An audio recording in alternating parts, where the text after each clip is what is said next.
Okay. Presently, he saw another boy ahead of him, driving a few gods down the path. Presently ഈ സമയത്ത് he so another boy ahead of him. അവനെ കാണുന്നുണ്ട്. അവന് കാണുന്നുണ്ട്. ആരെയാ കാണുന്നത്? അനദർ ബോയ്, വേറെ ഒരു ബോയെ കാണുന്നുണ്ട്. Ahead of him means in front of him. അവൻ്റെ മുമ്പിൽ വേറെ ഒരു ബോയെയും കൂടി കാണുന്നുണ്ട്. Driving a few goats down the path. ആടിനെ മേയിച്ചു കൊണ്ട് പോകുന്ന ഒരു ബോയിയാണ് അവനെ കാണുന്നത്. How far is the river? He asked. How far is the river? പുഴയിലേക്ക് ഇനി എത്ര ദൂരമുണ്ട്? അവൻ ചോദിച്ചു. The village boy smiled in a friendly way and said, "Oh, not far, just round the next hill and straight down." The village boy smiled in a friendly way. അവനൊരു പരിചയഭാവത്തോടു കൂടി smiled, ചിരിക്കുന്നുണ്ട്. And Z, എന്നിട്ട് പറയുന്നു, ഹോ not far, അധികം ദൂരമൊന്നുമില്ല. Just round the next hill, താഴെയുള്ള ആ കുന്നൊന്ന് ചുറ്റിത്തിരിഞ്ഞ്, ആൻഡ് സ്ട്രെയിറ്റ് ഡൗൺ, എന്നിട്ട് നേരെ താഴോട്ട് പോയാൽ നിങ്ങൾക്ക് പൂജയിലേക്ക് എത്തിച്ചേരാം. The boy, feeling hungry, unwrapped his loaf of bread and broke it in halves, offering one portion to the village boy. The boy feeling hungry. അങ്ങനെ ആ ബോയ്ക്ക് ഹി ഫീൽസ് ഹംഗ്രി, വിശക്കാൻ തുടങ്ങി. Unwrapped his loaf of bread. Unwrapped means നമ്മൾ പറയാറില്ലേ chocolate wrapper എന്നൊക്കെ പറയാറില്ലേ, ചോക്ലേറ്റിൻ്റെ പൊതി. അപ്പോൾ അൺറാപ്ഡ് എന്ന് വെച്ചാൽ ഓപ്പൺഡ്, ആ പൊതി തുറന്നു. എന്തിൻ്റെ പൊതിയാണ് തുറന്നത്? ഹിസ് ലോഫ് ഓഫ് ബ്രെഡ്, ആ ബ്രെഡിൻ്റെ പൊതി തുറന്നു. And broke it in halves, എന്നിട്ടതിനെ പകുതിയാക്കി. Offering one portion to the village boy, ആ പകുതി, അതിൽ നിന്ന് ഒരു പകുതി ആ വില്ലേജ് ബോയ്ക്ക് ഓഫർ ചെയ്തു. They sat on the hillside and ate in silence. They sat, അവർ ഇരുന്നു. സാറ്റ് എവിടെയായിരുന്നത്? On the hill side and ate in silence, ആ കുന്നിൻ ചെരുവിലൊരിടത്ത് അവരിരുന്നു. ആൻഡ് ഈറ്റിൻ്റെ പാസ്റ്റ് ടെൻസ് ആണ് എയ്റ്റ്, തിന്നു. ഇൻ സൈലൻസ്, ആ നിശബ്ദതയിൽ അവർ അത് തിന്നു. When they had finished, they walked on together and began talking. When they had finished, അങ്ങനെ ഭക്ഷണം കഴിച്ചു കഴിഞ്ഞതിന് ശേഷം ദേ വാക്ക്ഡ് ഓൺ ടുഗെദർ, അവർ ഒരുമിച്ച് നടക്കാൻ തുടങ്ങി. എവിടത്തേക്കാ? ടുഗെദർ മീൻസ് ഒരുമിച്ച്, ഫോറസ്റ്റിലേക്ക്. ആൻഡ് ബിഗാൻ ടോക്കിംഗ്, സംസാരിച്ചു കൊണ്ട് അവർ നടക്കാൻ തുടങ്ങി. The boy did not notice the smarting of his feet and the heat of the sun and the distance he had covered and the distance he had yet to cover. The boy did not notice, boy ശ്രദ്ധിച്ചതേയില്ല. The smarting of his feet, അവൻ്റെ കാലിൻ്റെ സ്മാർട്ട്നെസ്സോ, അതേപോലെ and the heat of the sun. നമുക്കറിയാം അവനെ രാവിലെ തന്നെ യാത്ര പുറപ്പെട്ടതാണ് അല്ലേ. ഇപ്പം സമയം ഏകദേശം ഉച്ചയാവാൻ തുടങ്ങി, സൂര്യന് നല്ല ചൂടുണ്ട്. പക്ഷെ അവൻ അതൊന്നും കാര്യമാക്കുന്നേയില്ല. And the heat of the sun and the distance he had covered, അവൻ ഒരുപാട് ദൂരം മുന്നിട്ട് കഴിഞ്ഞു. And the distance he had yet to cover, ഇനിയും ഒരുപാട് ദൂരം പോകാനുണ്ട്. പക്ഷെ അവൻ അതൊന്നും ശ്രദ്ധിക്കുന്നില്ല. But after some time, his companion had to diverge along another path, and the boy was once more on his own. After some time, കുറച്ച് കഴിഞ്ഞപ്പോൾ, ഹിസ് കമ്പാനിയൻ, അവൻ്റെ ഒരു കമ്പാനിയനെ കിട്ടിയിട്ടുണ്ട്, ഒരു village boy. Had to diverge along another path, വേറൊരു വഴിയിലൂടെയാണ് ആ കമ്പാനിയന് പോകേണ്ടിയിരുന്നത്. അങ്ങനെ ആ വഴിക്ക് തിരിഞ്ഞു. And the boy was once more on his own, ആ ബോയ് വീണ്ടും ആ യാത്രയിൽ ഒറ്റക്കായി.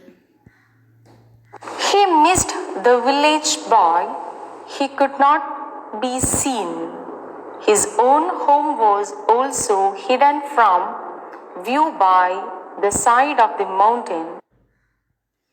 He missed the village boy. അവനെ ആ വില്ലേജ് ബോയെ നഷ്ടപ്പെട്ടു. He could not be seen. ഇനി അവനെ കാണാൻ വേണ്ടി പറ്റില്ല. His own home was also hidden. Hidden എന്ന് വെച്ചാൽ മറഞ്ഞു. ഹിഡൻ ഫ്രം വ്യൂ, കാഴ്ചയിൽ നിന്ന് അവൻ്റെ വീടും മറഞ്ഞു. By the side of the mountain, ആ മൗണ്ടെയിൻ്റെ പിറകിൽ എവിടെയോ അവൻ്റെ വീടും മറഞ്ഞു. The river was not in sight either. He began to feel discouraged. The river was not in sight. അപ്പോൾ അവൻ്റെ മുന്നിൽ ആ റിവർ കാണാനുമില്ല, വീടും അവനിപ്പോൾ നോട്ട് ഇൻ സൈറ്റ്, അവൻ്റെ കാഴ്ചയിൽ ഇല്ല. He began to feel discouraged. അവനൊരു നിരാശ തോന്നാൻ തുടങ്ങി. കാരണം ഒരുപാട് ദൂരം അവന് നടന്നു അല്ലേ, എന്നിട്ടും ആ റിവറിലേക്ക് എത്തിയില്ല. So he began to feel discouraged. He was sorry he had finished the bread. He might want it later. He was sorry. അവന് വിഷമം തോന്നി. എന്തിനാ? He had finished the bread. അവന് ആ ബ്രെഡ് തീർത്തു അല്ലേ. He might want it later. ഒരുപക്ഷെ ഇനിയും ഒരുപാട് ദൂരം പോകാനുണ്ട്, ആ യാത്രയിൽ ആവശ്യമായി വന്നേക്കാം എന്നവന് തോന്നി. He was determined to see the river. But he was determine. Determine എന്ന് വെച്ചാൽ അവനൊരു ഉറച്ച തീരുമാനമുണ്ടായിരുന്നു. ഡിറ്റർമിനേഷൻ. എന്താ അത്? To see the river. River കാണണം എന്നവന് ഒരു ഡിറ്റർമിനേഷനോട് കൂടിയാണ് അവന് പുറപ്പെട്ടത്. He walked on along the hot, dusty, stony path, past mud huts and terraced fields until there were no more fields or huts, only forest and sun and loneliness. He walked on. അതുകൊണ്ട് അവന് ആ determination ഉള്ളതുകൊണ്ട് he walked on. അവൻ്റെ നടത്തം തുടർന്നു. Along the hot, ആ ചൂടുള്ള, dusty, പൊടിയുള്ള, Stony path, അതായത് കല്ലും പൊടിയും ചൂടുമൊക്കെ നിറഞ്ഞ ആ പാത്ത് വഴിയിലൂടെ അവൻ്റെ യാത്ര തുടരുന്നുണ്ട്. Past mud huts and terraced fields, മൺകുടിലുകളും ഫീൽഡ്, പാടങ്ങളും ഒക്കെ അവനെ നടന്നുകൊണ്ട് കവർ ചെയ്തു. Until there were no more fields or hut. ഇപ്പം ഫീൽഡ്സോ ഹട്ടോ ഒന്നും കാണുന്നില്ല. Only forest and sun and loneliness. ഇപ്പോൾ ആകെ ബാക്കിയുള്ളത് ഫോറസ്റ്റ്, ഒരു വലിയ കാട്, ആൻഡ് സൺ, മുകളിൽ സണ്ണുണ്ട്, ആൻഡ് ലോൺലിനെസ്, ഒരു ഏകാന്തതയും മാത്രമാണ് അവനൊപ്പമുള്ളത്. Now there was no man or any sign of man's influence, only trees and rocks and bramble and flowers, only silence. Now there was no man.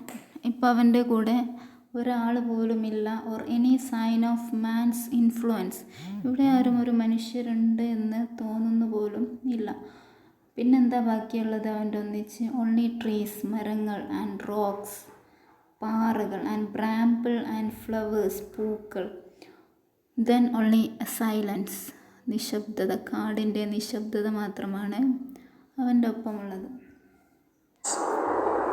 The silence was impressive and a little frightening. Silence എങ്ങനെയുള്ളതാ? Was impressive, കുറച്ച് ആകർഷകമായതും, and little frightening, കുറച്ച് പേടിപ്പെടുത്തുന്നതുമായ ഒരു സൈലൻ്റാണ്.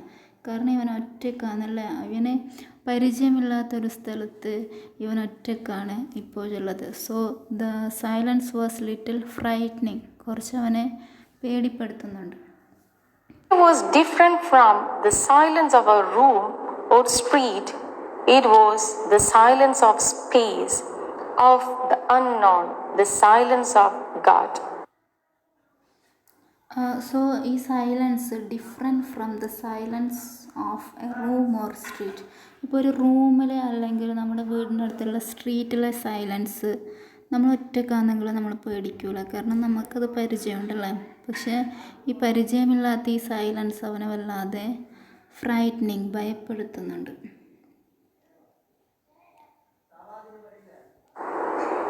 Then, as the boy rounded a sharp bend, the silence broke into sound. പിന്നീട് അവൻ as the boy rounded a sharp bend, ഒരു വളവ് തിരിഞ്ഞ് പോകുന്നുണ്ട്. The silence broke into sound, ആ നിശബ്ദത ശബ്ദമായി മാറുന്നുണ്ട്. A sudden roaring sound, the sound of the river. എന്ത് ശബ്ദമാത്? എ സഡൻ റോറിങ് സൗണ്ട്, ഒരു അലർച്ച. The sound of the river, എന്തിൻ്റെ ആയിരിക്കും? പുഴയുടെ ശബ്ദമാണ്, നിറഞ്ഞൊഴുകുന്ന പുഴയുടെ റോറിങ് സൗണ്ടാണ് അവനെ കേട്ടത്. Far down in the valley, the river tumbled over the rocks. The boy gasped and began to run. Far down in the Valley, ആ താഴ്വരയുടെ അടിയിൽ, ദ റിവർ ടംബിൾഡ് ഓവർ റോക്സ്, ആ പുഴ ഒഴുകുന്നുണ്ട്. ദ ബോയ് ഗ്യാസ്പ്ഡ്, ഈ ബോയ് നെടുവീർപ്പിട്ടു, കാരണം ഒരുപാട് ദൂരം യാത്ര ചെയ്തിട്ടുണ്ട്. ആൻഡ് ബിഗാൻ ടു റൺ, അവനെ ഓടുന്നുണ്ട്. ഹി സ്ലിപ്ഡ് ആൻഡ് സ്റ്റംബിൾഡ്, ആ പുഴ കാണാനുള്ള ആവേശത്തിൽ അവൻ ഓടുന്നതിനിടയിൽ ഹി സ്ലിപ്ഡ്, അവൻ്റെ കാല് വഴുതുന്നുണ്ട്. He slipped and stumbled, but still he ran. പക്ഷെ അതൊന്നും അവനെ കാര്യമാക്കുന്നില്ല. സ്റ്റിൽ ഹി റാൻ, അവനെ പുഴ കാണാനുള്ള ആ ഒരു ഡിറ്റർമിനേഷനോട് കൂടി അവൻ ഓടി. Then he was ankle deep in the painfully cold mountain water, and the water was blue and white and wonderful. Then he was ankle deep in the painfully cold mountain water. അങ്ങനെ അവസാനം അവനെ ആ റിവറിലേക്ക് എത്തിച്ചേരുന്നു. എന്നിട്ട് എന്താ ചെയ്യുന്നത്? He was ankle deep in the painfully cold mountain water. അപ്പോൾ ആ തണുത്ത, കുറച്ച് വേദനയുള്ള, കാരണം നല്ല തണുപ്പുണ്ടെങ്കിൽ നമുക്ക് കാല് ആങ്കിൾ ഡീപ്പ്, കണങ്കാല് മുക്കി വെക്കുമ്പോൾ ചെറിയൊരു വേദന പോലെ തോന്നും അല്ലേ, അതിൽ കാല് മുക്കി വെക്കുന്നുണ്ട്. And the water was blue and white, എങ്ങനെയുള്ള വാട്ടറാ? നല്ല നീല കളറ്, ബ്ലൂ ആൻഡ് വൈറ്റ്, നീലയും വെള്ളയും കലർന്ന കളർ. ആൻഡ് വണ്ടർഫുൾ, എന്താ ഒരു അത്ഭുതമായ pure വാട്ടറാണ്. Have you read the passages?